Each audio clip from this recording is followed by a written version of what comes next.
Alrighty. Welcome, ladies and gentlemen, to another episode of the Cheesehead Productions. My name is Josh. I am the host and creator of Cheesehead Productions channel.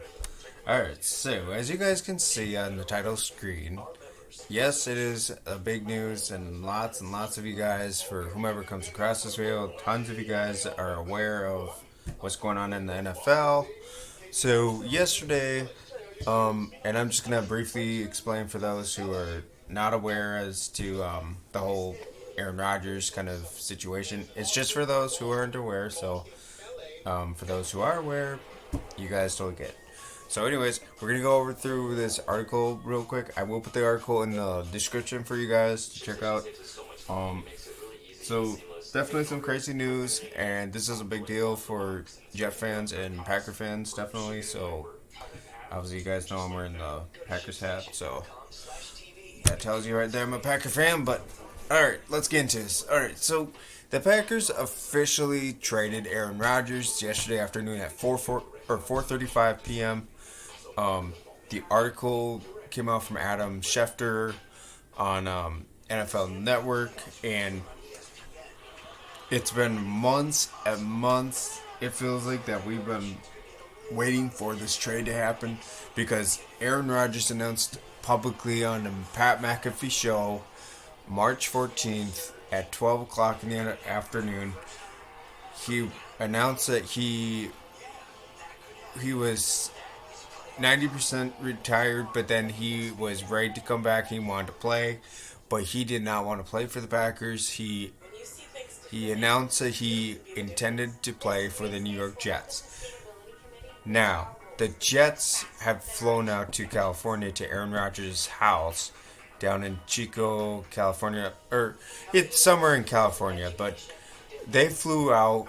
The GM, the coaches. I mean, my God, that this was one of those holy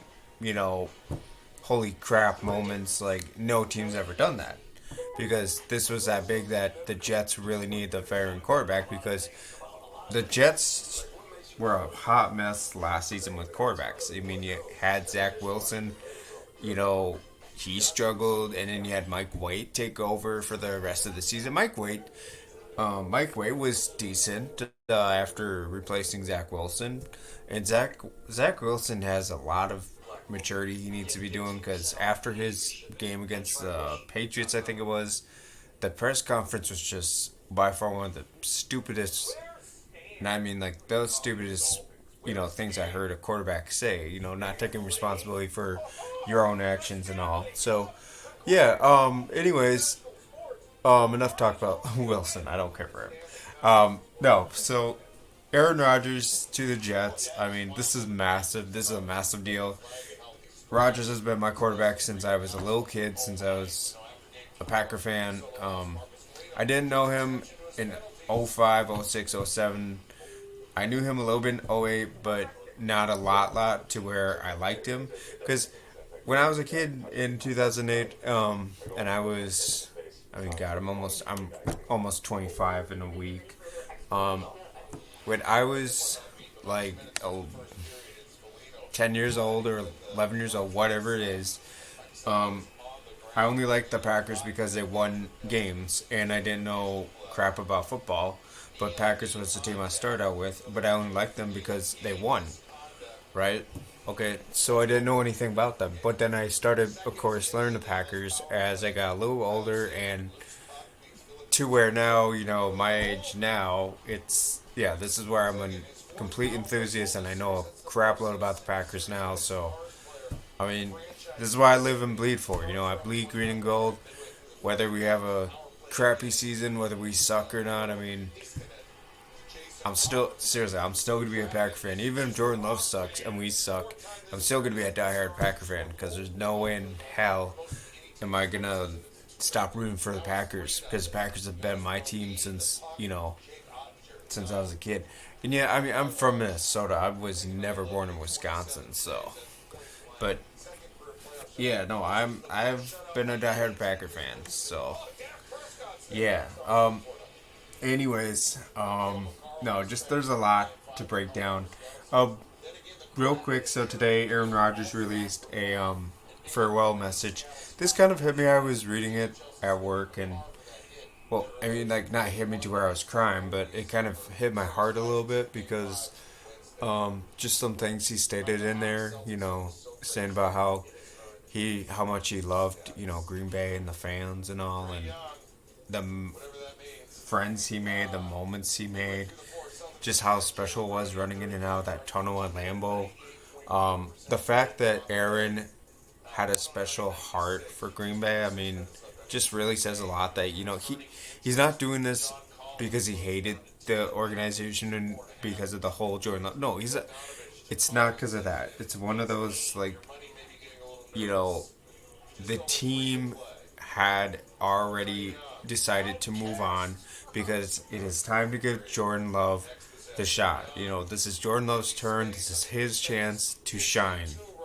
We drafted the kid in 2020. We moved up from the Dolphins, right? So we drafted him because the future was coming, right? 3 years on the bench, sidelines with Aaron Rodgers. Aaron was teaching him. Jordan's got potential. The kid has potential to succeed in this league. I'm not saying he's going to be Aaron Rodgers 2.0. No, I'm not saying that. But he has that talent inside.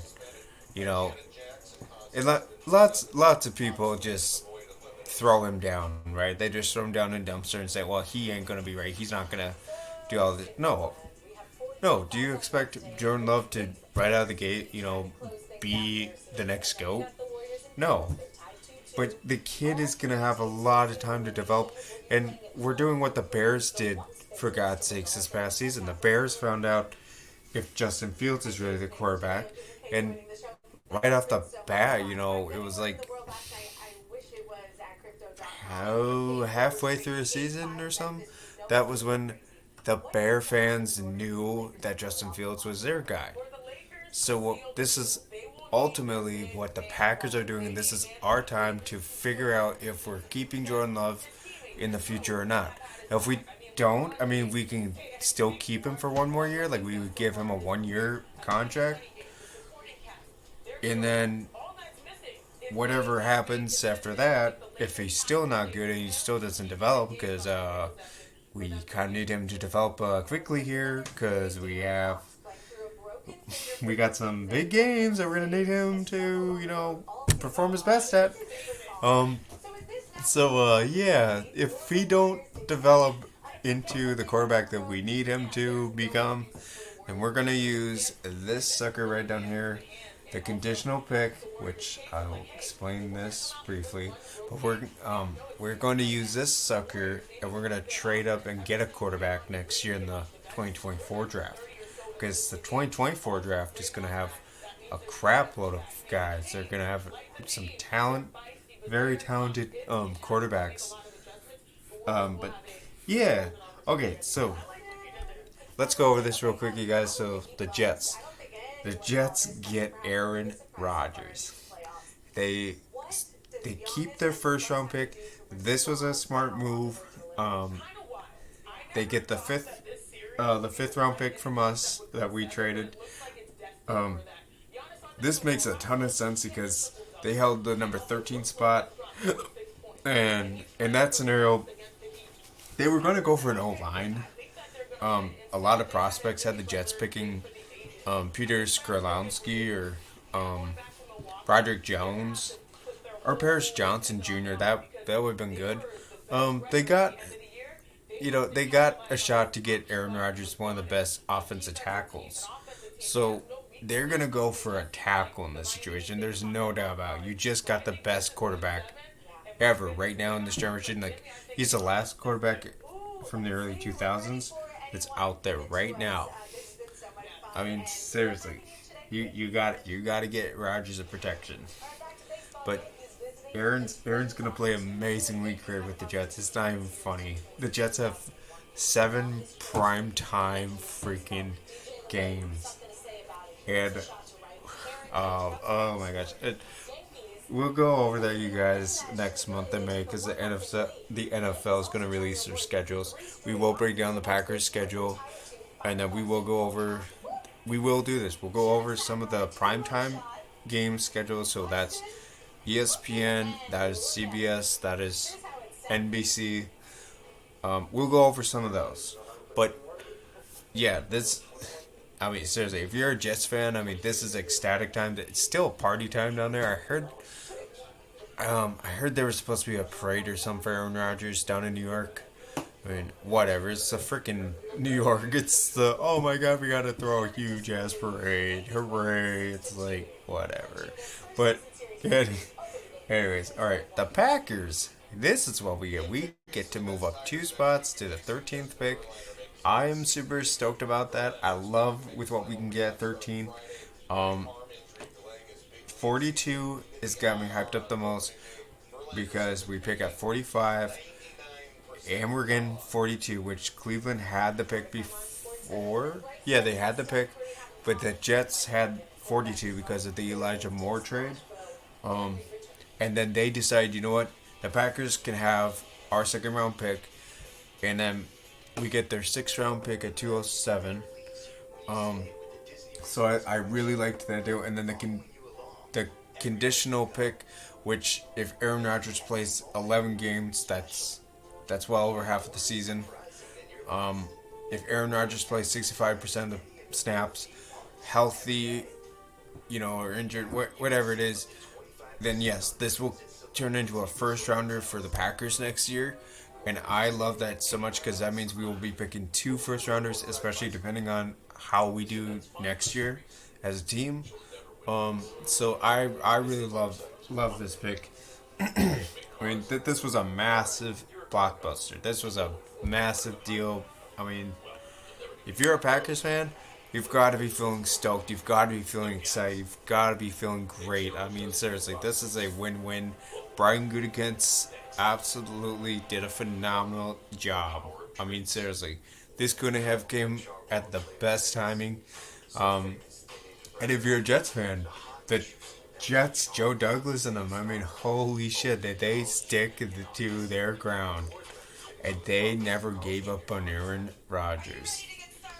So that really said that the Jets were all in on Aaron Rodgers, and this is a massive deal.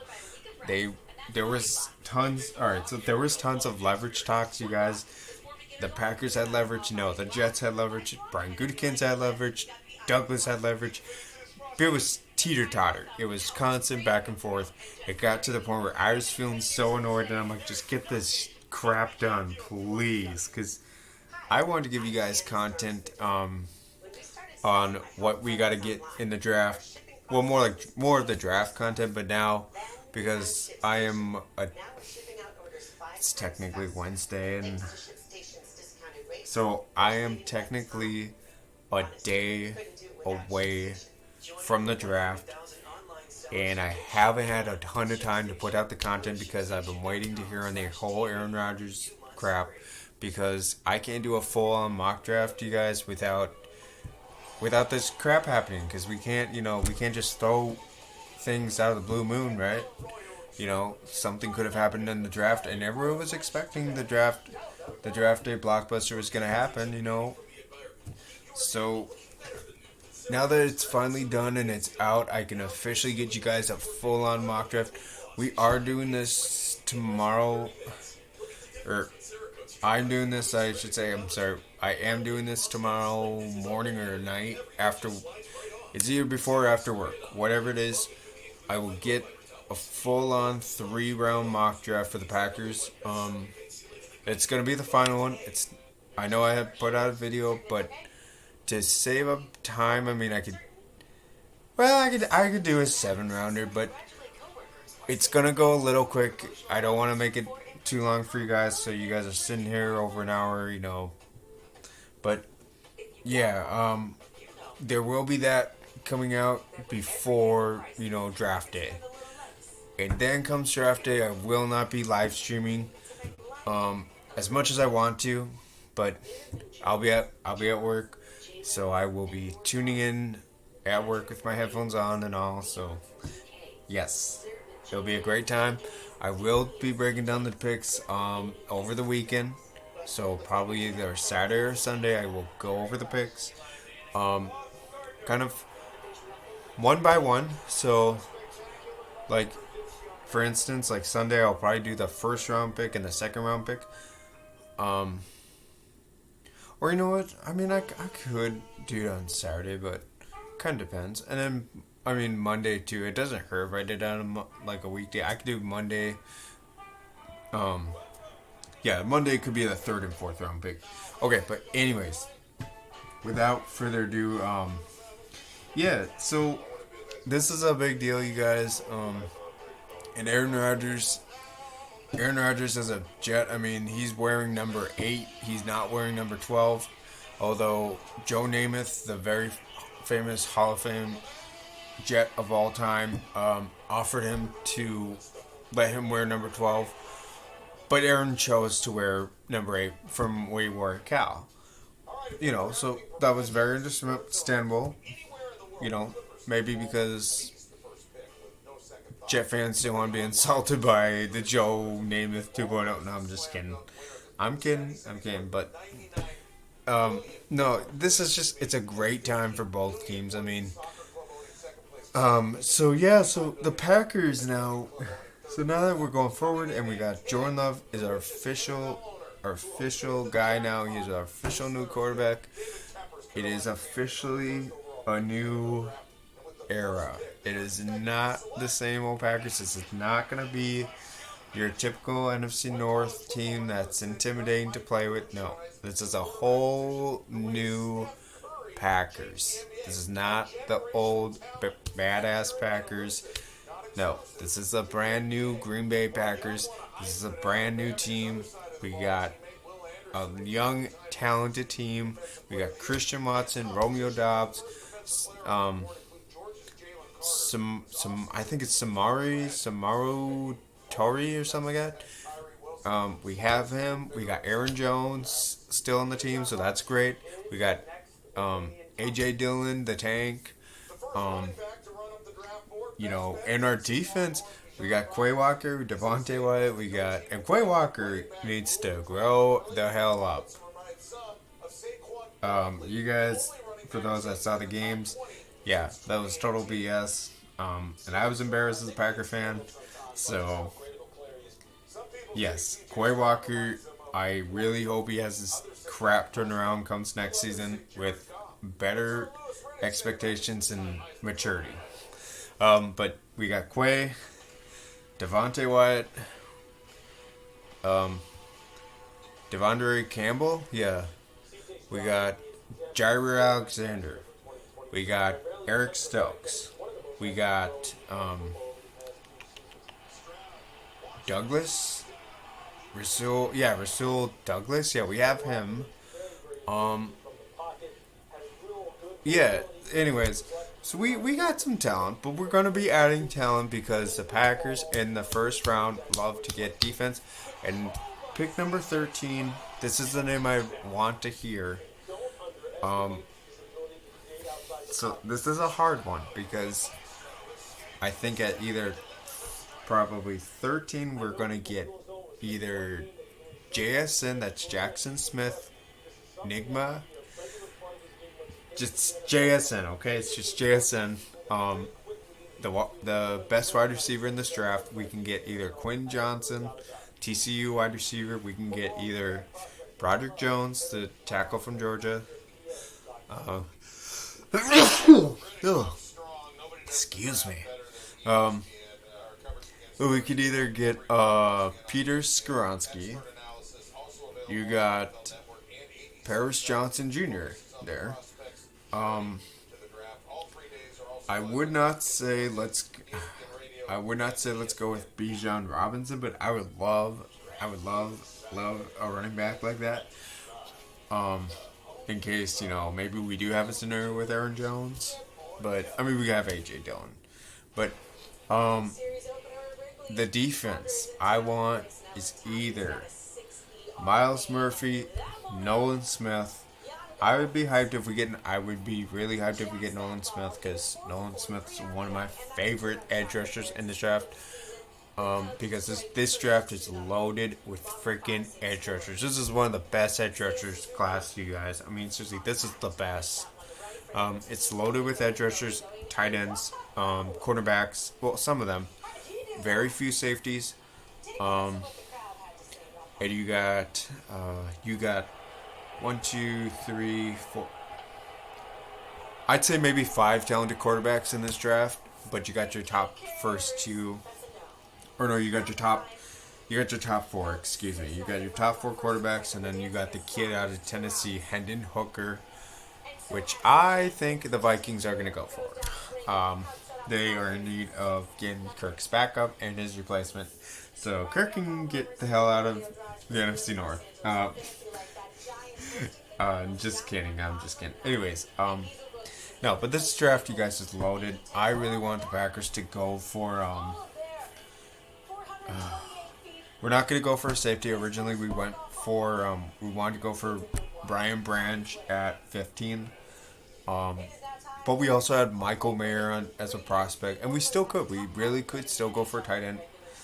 Don Kincaid is a huge name. I've been seeing a lot of the prospects say the Packers are going to go for. Um,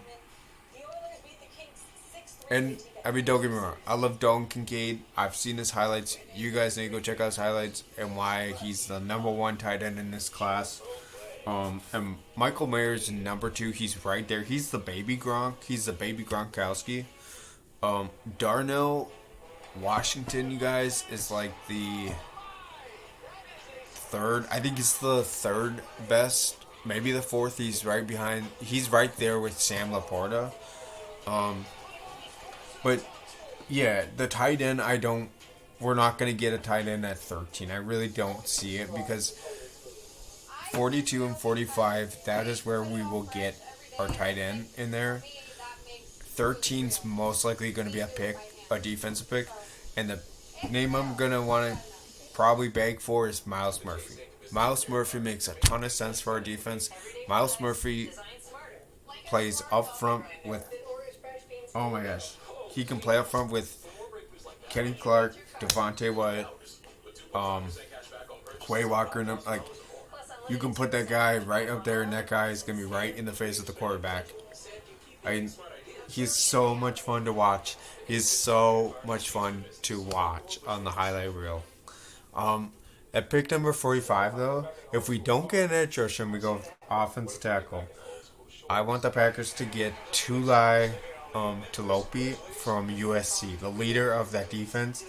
That kid is a beast. 13 and a half sacks. Tons and tons of solo tackles. I'd be very stoked if we can get that pick. That is a home run hitter if we get Darnell Washington at 42 and we get that USC edge rusher Tulai Talopi. That would be a home run second round, day 2 draft for the Packers. The third round, you guys, I think the Packers in this situation, we will go with probably a cornerback. And I would love to see Sidney Brown go. I'd like Sidney Brown out of Illinois. He would make a lot of sense to play with Jair Alexander and Eric Stokes. He would fit very well if you had to put him in the middle in the backfield. Like if you had to put him in the middle of the backfield. I've seen highlights in his. He's used all over the field. I mean, this kid's a combination of a safety and a linebacker, kind of. So, Sidney Brown would make a lot of sense. But yeah, I want that pick, and then the fourth rounder is a quarterback. We need a quarterback. We don't have a backup necessarily, so we need to get. I don't want Stetson Bennett. I don't want him. I would rather take Max from TCU, Tanner from Stanford. Not just. I don't want a Baker Mayfield 2.0 because that's what Stetson Bennett is. He's a Baker Mayfield 2.0. On it, like the off-field behaviors is what gets me. I don't care what he does on field. He's got a talented arm. I don't care. I care about more of like how he's going to be in the locker room and all that. You know, that's what teams look for when it comes to drafting is how talented are you? Like, okay, so we all know, real briefly, whole Jalen Carter situation. Got into an accident, involved two people. You know, but that was a mistake, right? It was a mistake. It wasn't like he was doing it on purpose. But you know, shit happens in life. So, but then he got into reckless driving, racing, and all, and then he was supposed to be fit for the pro day, and he never finished through on his pro day. So right there are the red flags as to like, is he really gonna commit to the work? Is he really gonna do all this and that? But the fact that if you have a player that says, well, I don't need to talk to other teams because I'm a top 10 pick, I'm the number one player in this draft. Well, if you got somebody that's that ignorant and cocky, I'm like, yeah, I get it, you're like a top prospect, but you're shit, buddy. It just caused you to fall right down in the draft, right? But he would land at probably either six. I swear to God, if he goes to the freaking Lions, dude, the Lions are going to be a scary team. It's not even funny. They're they're already going to win the North next season because the Detroit Lions immediately showed everybody what they are, and Dan Campbell bit off a crap load of kneecaps. So the Lions had a phenomenal season, and they already flew their way into the off season after they defeated the Packers. They immediately hit right into off season mode, skyrocketed themselves right into 2023. So the Lions, they're going to be a scary team to deal with for the next couple years. Um, but yeah, the Lions get him. Trust me. I'm gonna be jealous. I'm gonna be scared to play them because it's not even funny. That's gonna be a test for Jordan Love if he can handle a Lions defense, Aiden Hutchinson and Jalen Carter in his face. That's gonna be a big test for Jordan Love. Um, but yeah, Carter's probably gonna either go a six, or he can go maybe the Eagles or the Bears, because the Bears are huge on him, or the Falcons. But the Bears, I mean, the Bears are big on him, and that was one of his teams. I think he wanted to go to is Chicago because the Bears showed a ton of interest. But yeah, all right, you guys. Well, I think that's it for this video. And I feel like I broke everything down and kind of got my thoughts out there. Um, Real quick, you guys can tell me what your favorite memories are of Aaron Rodgers. And how are you guys feeling? If you're a Packers fan, comment down below and let me know how are you feeling about this, and what are your thoughts on the draft, and who do you want at number 13? What was your favorite memory of Aaron Rodgers? If you're a Jets fan, absolutely feel free to comment down below and let me know what you want to know about Aaron Rodgers, and you can tell me how you feel, because I'm sure right now as a Jets fan you have got to be feeling stoked. I mean, this is your guys' dream. This is what you guys wanted. You guys wanted a veteran quarterback, and you got the best one available, and that's Aaron Rodgers. So congratulations to you, Jet fans. But yeah, you guys can comment down below and what you guys think, and yeah, I would be gladly see what you guys say, or you know what I'm saying. I can't get words out of my freaking mouth, and I apologize. It's just I am tired. I've had a long day at work. But you guys know what I'm trying to say. But yeah, anyways, thank you guys for watching the video. Again, the description's gonna be in the link's gonna be in the description, and you guys can check out this article for sure. Yeah. As always, put a like on the video, comment down below. subscribe, tap the bell. I am sitting at 8 subscribers currently right now, so I am freshly still brand new. But I would deeply appreciate if you guys can help me out and help the channel out, and if you guys wouldn't mind hitting subscribe and give me a little bit up there. I mean, I would greatly appreciate that so much. But yeah, thank you again, you guys, for watching, and as always, we'll see you on the next episode. And I will be pointing out the mock draft in the morning before work or after work. Okay. All right. Stay tuned for the next one. And as always, is the Cheesehead Productions, and I am signing out. All right. Peace.